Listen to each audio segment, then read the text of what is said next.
Bonjour. Live du jour pour accepter sa vulnérabilité. C'était pas du tout prévu que je traite de ce sujet aujourd'hui et ça vient vraiment, des derniers messages que j'ai partagés cette dernière semaine ou même ces derniers temps. J'avais prévu un autre sujet aujourd'hui et quand je repensais justement à comment, quelles idées en fait fortes j'allais articuler, donc je me suis imaginé en fait vous partager, le thème en question et je me suis dit: «Ouh là, là, en fait, ce que je recherche, hem, c'est pas aligné. C'était pas par rapport au thème, mais c'est que la manière dont je m'imaginais le traiter, était à un endroit de réaction en moi, donc un endroit de d'ego blessé et quand j'ai eu plusieurs réactions, positives, en fait, d'autres personnes sur, différents messages, je me suis dit: «Ah, c'est pas correct, en fait. C'est pas l'action qui était pas correcte, mais c'est pas correct ce que ça vient nourrir en moi». Je sentais qu'en moi, mmh, c'était comme si ça venait faire un petit shoot de validation externe, comme si ça allait, nourrir une part de moi où ce sera jamais assez. Quoi qu'il puisse venir de l'extérieur, ce sera jamais assez. Il va y avoir ce petit shoot et puis ça va satisfaire quelque temps, secondes, minutes, heures éventuellement, peut-être parfois jours, mais c'est tout. Et en fait, ça en redemandera encore et encore et encore. Quand je me suis rendu compte de ça, je me suis dit: «Ah non, non, moi j'ai pas du tout envie de d'alimenter cette part-là, de lui donner plus de place». Heu, c'est pas du tout, je suis à un moment de ma vie où j'ai pas du tout envie de surtout, alimenter ces parts-là. Et donc je me suis regardée avec beaucoup d'autocompassion à ce moment-là. Parce que je me suis vue agir, réagir, je me suis j'ai senti aussi ce que ça faisait à l'intérieur de moi. Et j'ai choisi autre chose. Et donc finalement, le thème en question, ce ne sera pas pour aujourd'hui et quand je le traiterai, quand je le partagerai avec vous, je le partagerai d'un autre endroit. Mais en tout cas, ça m'a amené vers la vulnérabilité, vers l'authenticité. L'authenticité, c'est un sujet pour moi qui est important, mais au-delà de ce qu'on peut dire, vous savez, c'est un petit peu un mot qui devient un peu galvaudé, c'est comme la bienveillance, vous savez, c'est un petit peu comme quand c'est, beaucoup utilisé, en fait, c'est vidé de son sens, c'est vidé de son essence et je trouve que le terme authenticité en fait partie. Malheureusement, il est un peu utilisé à tort et à travers. Moi, quand je l'entends, il y a quelque chose de lumineux et de noble, en fait, là-dedans et de vrai, évidemment, puisque ça peut pas en être autrement avec l'authenticité. Et l'authenticité, pour moi, elle est très corrélée à la vulnérabilité humaine, à la fragilité qu'on a tous. C'est, accepter qu'on ait des failles, mais sans se dire, «Oh là là, j'ai des failles». Vous voyez? C'est pas dans ce sens-là, c'est juste, voilà ce qui est, maintenant. Et est-ce que je peux faire quelque chose ou pas par rapport à ces failles? Oui, non. Mais surtout, est-ce que j'ai quelque chose à faire concernant ces failles? Est-ce qu'il faut faire quelque chose? Avant, j'aurais dit oui, pas toujours, mais j'aurais dit oui le plus souvent. Depuis, je sais pas, je dirais peut-être, 2 ans, ouais, peut-être à peu près ça, 2 3 ans éventuellement. Ma réponse est différente. Je sens qu'on a besoin d'avoir des failles, des limites, des névroses aussi, parce que c'est parfait comme ça.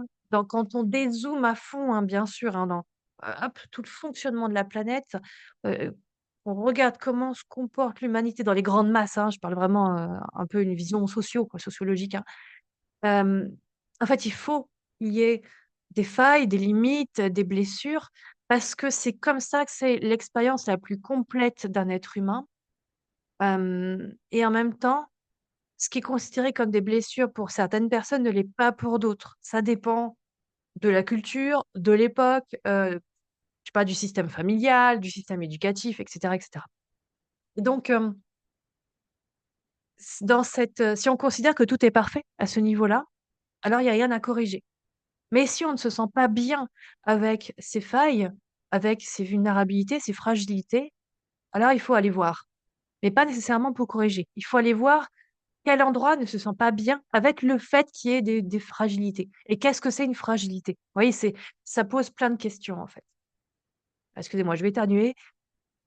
Pardon, je ferai ça au montage sur YouTube. Tout ça pour dire que, accepter ses vulnérabilités, heu, c'est accepter de se montrer sous un angle qu'on n'a pas nécessairement l'habitude de montrer, comme par exemple éternuer comme ça. J'ai été tentée de couper l'enregistrement à ce moment-là, pas de mettre sur pause, vous voyez? Ça vient à cet endroit-là. Hem Et en même temps, ça parle beaucoup de soi en termes de niveau d'estime de soi. Si là, je peux vous parler d'authenticité, pardon, de blessures, de fragilité, de choses qui m'appartiennent, hein, c'est vraiment, des choses qui sont intimes, en fait, qui me concernent moi profondément. Hem, c'est parce que je vois que j'ai quand même fait un gros boulot sur l'estime de moi et je partais de loin. Mon Dieu, parce que je partais de loin. Si j'avais pas fait ce boulot-là, je serais pas là aujourd'hui à vous parler de ça et avec beaucoup de naturel, et du coup, je ne couperai pas l'éternuement au montage. Voilà, je l'annonce en même temps.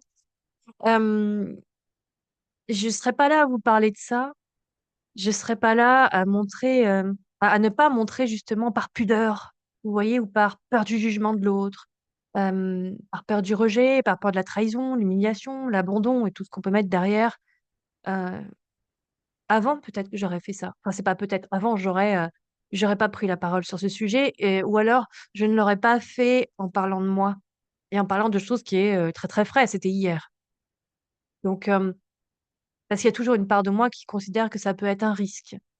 Parce que cette part-là a besoin d'être rassurée. Parce que cette part-là, elle a souffert et elle a besoin que je la prenne en charge, que d'autres parts de moi prennent en charge cette part-là. Vous voyez? Cette part blessée. Quand je parle de vulnérabilité, c'est d'accepter, alors pas nécessairement de montrer à tout le monde, de le crier sur tous les toits: «Moi, j'ai telle blessure» et cetera. Parce que ça aussi, ça part d'un ego blessé. Mais en tout cas, hem si ça se présente et qu'il faut l'exprimer, alors exprimons-le. Mais c'est pas forcément, c'est pas une obligation, vous voyez? C'est pas une injonction. C'est simplement d'être à l'aise déjà avec soi. Tiens, là, j'ai traversé quelque chose, c'est c'est quelque chose avec lequel j'entre en autocompassion. Je trouve ça beau dans sa fragilité. Je trouve ça beau dans la lumière que ça révèle, parce que c'est juste derrière, en fait. Enfin, c'est juste en dessous, plus exactement. C'est juste sous les failles, il laisse passer la lumière. Il y a quelque chose de beau dans aller montrer, ou ça se montrer à soi-même où on en est, où on en est précisément à l'instant T et maintenant, moi, je peux en parler.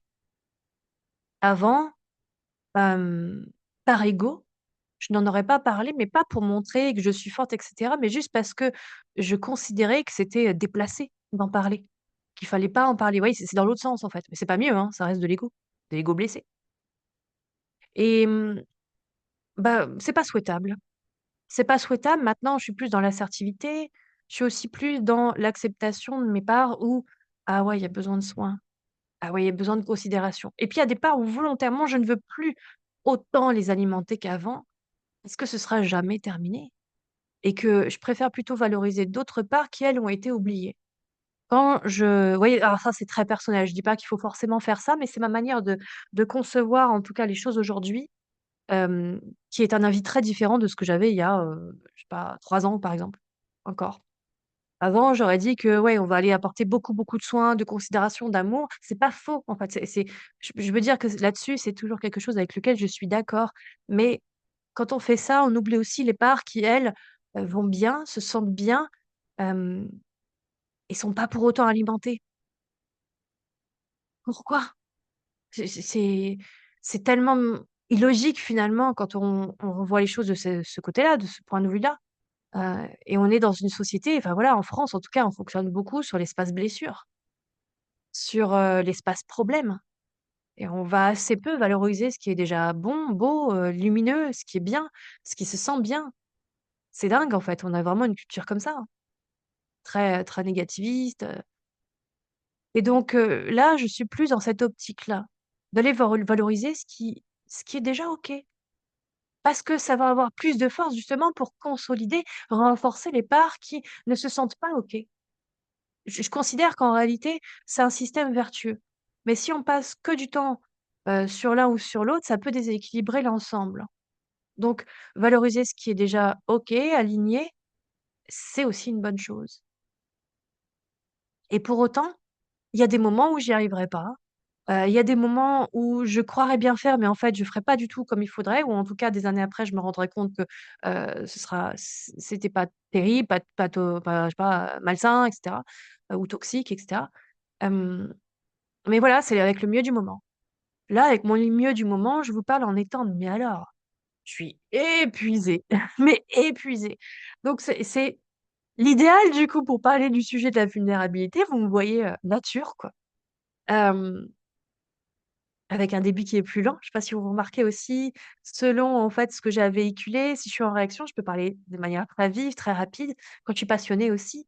Mais quand je vais dans des endroits qui sont plus vulnérables, je vais aller avec beaucoup plus de douceur, je vais poser ma voix. Ça se fait tout seul en fait, je décide pas de faire comme ça, mais je le remarque. Donc c'est un signe pour moi, un symptôme si vous voulez, comme on peut dire ça comme ça, de tiens, qu'est-ce qui se passe? C'est toujours très intéressant, en tout cas pour moi, d'être en auto-observation par rapport à ça. Accepter la vulnérabilité, c'est pour moi vous livrer ces parts-là de moi, ces facettes-là et avant, j'aurais vraiment trouvé ça dangereux déjà, puis j'aurais trouvé ça juste, risqué. Alors si je me connecte à la part de moi qui a beaucoup considéré les choses sous cet angle-là, c'est facile pour moi d'y revenir et d'aller sur la peur, sur l'angoisse, sur la panique, ça peut être très rapide si je m'y reconnecte. Mais j'ai pas trop envie de m'y reconnecter. Déjà parce que je suis crevée. Déjà rien que ça, que dans ces moments-là, j'ai plus trop de possibilités, d'aller consciemment vers quelque chose, hem, bon, c'est pas forcément possible. Donc, là, accepter la vulnérabilité, c'est vraiment, pour moi quelque chose de beau parce que ça me permet d'être de plus en plus en contact avec moi-même, de m'approprier des parts de moi que j'ai moins envie de connaître. Vous voyez, si je dois vraiment être honnête avec moi, il y a des aspects de moi que j'ai pas trop envie d'aller voir. Parce que dans une certaine norme, dans, différents systèmes, c'est pas acceptable, c'est pas acceptable et si je me vois à travers ces pseudo-normes, en tout cas ces normes actuelles, c'est sûr qu'il y a plein de parts de moi que je vais pas aller voir. «Ah, c'est pas beau, je suis crevée, la question se pose pas de toute façon, ça se fait. Hem, mais vraiment, cette vulnérabilité, c'est aller prendre toutes les parts. Vous voyez, c'est vraiment: «Tiens, je prends cette part-là, cette part-là, cette part-là, je vais tout rassembler et je vais tout mettre sur le cœur» et en même temps, je choisis quand même de ne pas trop alimenter certains espaces blessés, comme je vous l'ai dit. Déjà, juste les voir, leur apporter de la considération, de l'autocompassion, c'est déjà suffisant. En tout cas, c'est suffisant pour moi aujourd'hui. Ça l'était pas avant. Avant, effectivement, il y avait tout un retravail, oui, par exemple, de calmer l'enfant intérieur, de la laisser s'exprimer, taper du pied et cetera. Hem, il y a parfois besoin de le faire, mais c'est plus au même endroit, c'est plus dans la même intensité, c'est plus à la même fréquence. Là, juste de voir: «Ah tiens, là, c'était un endroit blessé et je peux juste m'apporter de l'amour là, par rapport à cette part-là qui a manifesté, un besoin et c'est tout, je vais pas aller plus loin». La voir et la considérer est aussi précieux qu'aller faire tout un travail protocolaire ah, voilà, enfin de plein de méthodes, d'approches et cetera et attention, je vous dis, c'est mon processus là, aujourd'hui. L'Élodie qui est devant vous, qui, au moment où je vous parle a 41 ans et demi, et qui a une vie qui est comme ci, comme ci, comme ça, enfin voilà, c'est dans tout un contexte, avec tout un tas de paramètres. Et si j'avais pas beaucoup partagé de messages ces derniers temps, je n'aurais pas vu cet angle mort-là, vous voyez? Donc accepter ma vulnérabilité, ça part de cet endroit, ça part de tout ce contexte-là, hein. Il faut vraiment prendre tout ça, en considération. Donc je vous dis pas que pour vous, ça va être la même chose, d'accord? Et c'est important aussi, vraiment de s'autoriser à aller la voir, cette vulnérabilité, à aller la voir, cette fragilité. Parce que tout peut vaciller. chez l'être humain. C'est tellement dur d'être humain. C'est, on est sur une planète école, on en chie, on en bave. Ah, c'est courageux d'être humain, c'est courageux de s'incarner dans un être humain et parce que justement, c'est multifactoriel. Parce qu'on a déjà ce voile d'oubli très souvent quand on arrive déjà sur terre, heu, qui peut être là très longtemps. On oublie notre nature, notre essence profonde, nos origines qui sont peut-être pas nécessairement ici, nos rôles et puis on chemine comme on peut avec des blessures, des émotions qui sont pas toujours simples à aller traverser, à aller ressentir, avec des actes qui sont plus ou moins vertueux en tout cas dans le sens de la norme actuelle. C'est pas évident d'être humain. On a choisi, hein, on a choisi. On a choisi ça, mais on n'a pas choisi ça à partir de notre part humaine, on a choisi ça à partir de notre âme. C'est la même chose. Mais on a signé sur ce contrat, franchement, on a signé et vous voyez, quand on accepte, si on revient au sur le plancher des vaches, quand on accepte ses fragilités, ses failles, en fait, c'est là où tout change dans le quotidien. Mais tout change, c'est pas nécessairement, dans le sens, ça va être spectaculaire, c'est pas nécessairement ça. Moi, le travail que j'ai fait sur l'estime de moi, il a été commencé il y a des années. Je l'ai fortement accentué, je dirais à partir de 2020, encore plus à partir de 2022. Hem, ça fait pas longtemps puisque là, au moment de cette vidéo, on est en 2026. Ça fait pas si longtemps à l'échelle d'un être humain, justement dans la temporalité de vie humaine. Et il y avait déjà des choses qui avaient été initiées avant, mais vraiment, vraiment, j'ai l'impression de partir de super loin. Mais en fait, je vois les résultats aujourd'hui dans des choses qui sont plus douces, plus apaisées, plus apaisantes aussi.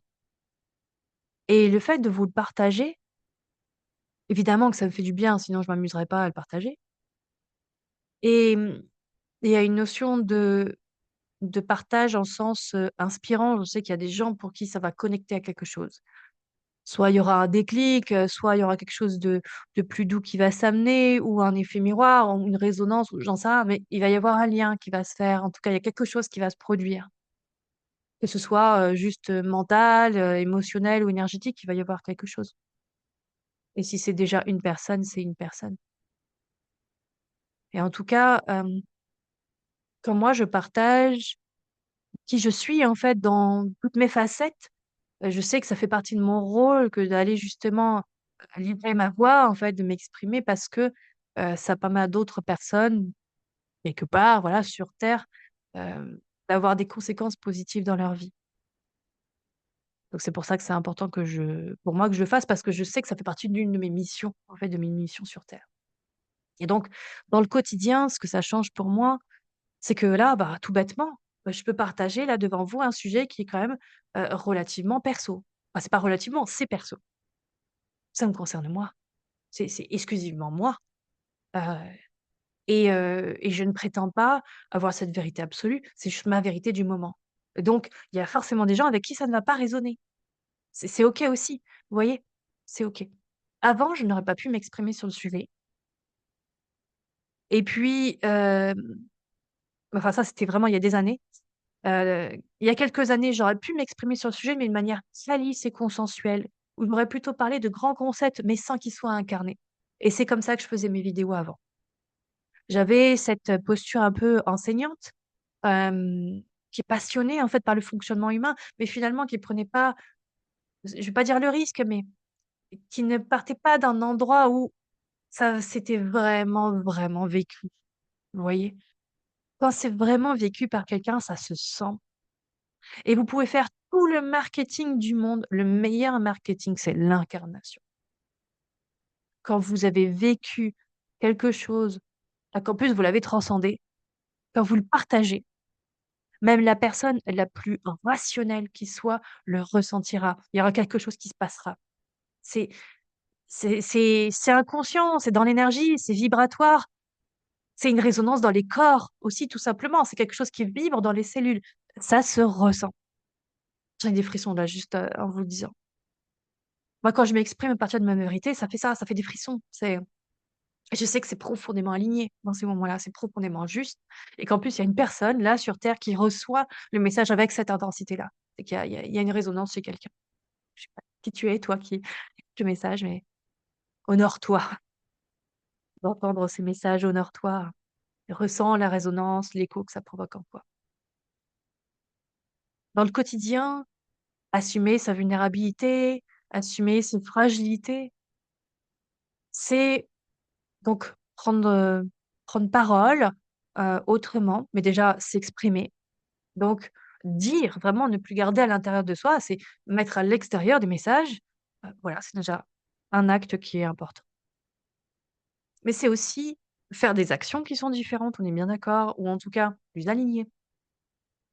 Je me permets, moi maintenant de prendre mes distances avec certaines personnes, hem, de répondre ou pas, voilà, à certains messages, à certaines communications, d'aller, à certains endroits ou pas, et cetera. Enfin voilà, ça change des choses dans mon comportement et ce qui est vrai une seconde ne l'est pas forcément la seconde d'après et je m'autorise aussi ces fluctuations-là parce que de toute façon, la vie n'est qu'impermanence donc se dire qu'on doit avoir absolument tout le temps le même comportement, je suis pas forcément trop d'accord. Mais qu'on revienne à une forme d'équilibre, oui, d'équilibre avec la permanence de la vie. C'est vraiment, soit comme l'eau de Bruce Lee, quoi. C'est vraiment, d'épouser parfaitement les contours, hem, d'un contenant, enfin et c'est comme ça, en fait, qu'on vit le mieux, c'est dans ce flow, dans cette fluidité. C'est un chemin, c'est pas fini.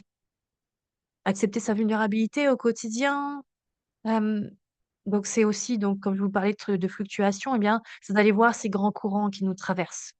Ces émotions qui peuvent arriver comme ça, on ne sait pas pourquoi, sans crier gare et qui sont importantes et c'est pas nécessaire d'aller les juger ou d'aller les interpréter, le pourquoi du comment, c'est là. C'est pas forcément nécessaire et là, je dis ça, mais la personne que j'étais, par exemple, en 2022, allait chercher systématiquement la cause. Aujourd'hui, c'est plus si vrai parce que dans mon expérience, c'est vraiment quelque chose que j'ai vécu. Il y a tout un tas d'émotions qui ne m'appartenaient pas parce que j'ai été traversée par, plein de gens, plein de champs, plein de gens, plein de formes d'énergie et que je laissais les frontières béantes, en fait. Ça me traversait, ça n'avait pas à me traverser et donc je ressentais des choses qui n'étaient pas à moi, sans même le savoir. Voilà, donc quand on va chercher les causes, c'est peut-être pas forcément utile. Si les causes ne nous appartiennent pas, bon, pourquoi dépenser de l'énergie pour ça? C'est qu'un exemple, hein, dans mon propre vécu. C'est vraiment, je crois aussi fondamentalement que plus on partage sa vérité, plus ça permet aux autres de l'entendre. Alors, peut-être à partir d'un endroit blessé, ça on ne peut rien y faire. Je n'ai aucune prise sur l'interprétation que vous faites sur tout ce que je vous partage. À partir de quel endroit vous allez l'entendre et l'écouter? Est-ce que vous êtes présent déjà à ce que je dis? Est-ce que vous faites autre chose à la fois? Est-ce que vous pensez autre chose? Comment vous êtes en ce moment dans votre vie? Je n'ai aucune prise sur ça. Je n'ai aucune certitude que vous allez littéralement entendre ce que je vous dis, avec l'intention consciente en tout cas que j'y mets. Je n'ai aucune certitude, je n'ai aucune garantie. Je n'ai aucune garantie non plus que, il y a des personnes qui vont peut-être, réagir en public ou en privé, en direct ou indirectement, hem, peut-être m'attaquer, critiquer, juger, apporter l'opinion, je n'ai aucune garantie de ça. Je n'ai aucune garantie que si ça se passe, que je le reçoive, de façon neutre ou bienveillante, que ça me fasse rien émotionnellement, j'en sais rien, j'en sais rien. Mais je joue le jeu, en fait. Parce que même si ça arrive, je vous dis pas qu'il faut pas, enfin qu'il ne faut pas réagir. Faites ce que vous voulez. Vous voyez, c'est vous êtes souverain, souveraine, vraiment. Mais quoi qu'il arrive, moi je ferai le travail. C'est-à-dire que s'il y a quelque chose qui se passe à la suite à la publication de cette vidéo, qui génère une ou plusieurs émotions chez moi, des pensées qui se réveillent, des loyautés qui reviennent là, différentes blessures en fait qui se remanifestent, je ferai le taf. d'aller les voir, d'aller ressentir ce qui se passe, d'aller libérer ce qui est coincé. Ça m'appartient, c'est ma part de boulot, c'est pas la vôtre. C'est pour ça que vous êtes libre de vous exprimer. Mais comment je réagis? Qu'est-ce que je fais de ce matériau-là, de cette matière première? Ça m'appartient et je peux décider d'en faire de l'or si je veux. C'est ça le plus important et je crois que c'est ça qu'il faut aller retenir dans l'acceptation de sa vulnérabilité, c'est que c'est surtout une idée de po enfin, un point de vue, en fait, vous voyez? C'est quel point de vue on a sur nos pseudo-failles, nos pseudo-vulnérabilités. Je mets pseudo maintenant parce que c'est qu'un point de vue. On peut aussi considérer justement que comme tout est parfait, eh bien, il y a pas de blessure, il y a pas, d'état d'être désagréable, il y a pas de douleur, il y a pas de souffrance, que ça n'existe pas et que d'un point de vue de notre essence profonde, de notre divinité intérieure, il y a pas de problème. On pourrait le considérer comme ça. Peut-être que vous considérez les choses comme ça. C'est libre à vous. Moi, je vous le pose parce que c'est quelque chose qui s'offre à moi depuis plusieurs années. Mais avant, c'était pas le cas. Là aussi, je partais de loin. Et on peut en tout cas considérer que sa vulnérabilité, c'est juste une question de lumière et que juste en dessous, effectivement, juste en dessous, la lumière est là. Donc ça nous permet d'être de plus en plus en connexion avec ces parts les plus sages à l'intérieur de nous-mêmes, ces parts les plus connectées, les plus alignées, vous voyez? Vraiment les plus alignées. Voilà, je m'arrêterai là pour aujourd'hui.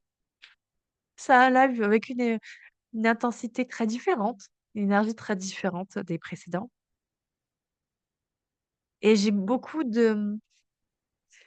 un élan de gratitude pour moi, en fait, pour accepter de me montrer sous plusieurs facettes. C'est quel chemin j'ai pu faire. J'en ai les larmes aux yeux là, vraiment. Quel chemin j'ai fait pour en arriver là. Alors je vous souhaite à vous aussi un beau chemin et prenez vraiment soin de vous dans toutes les parts qui vous composent.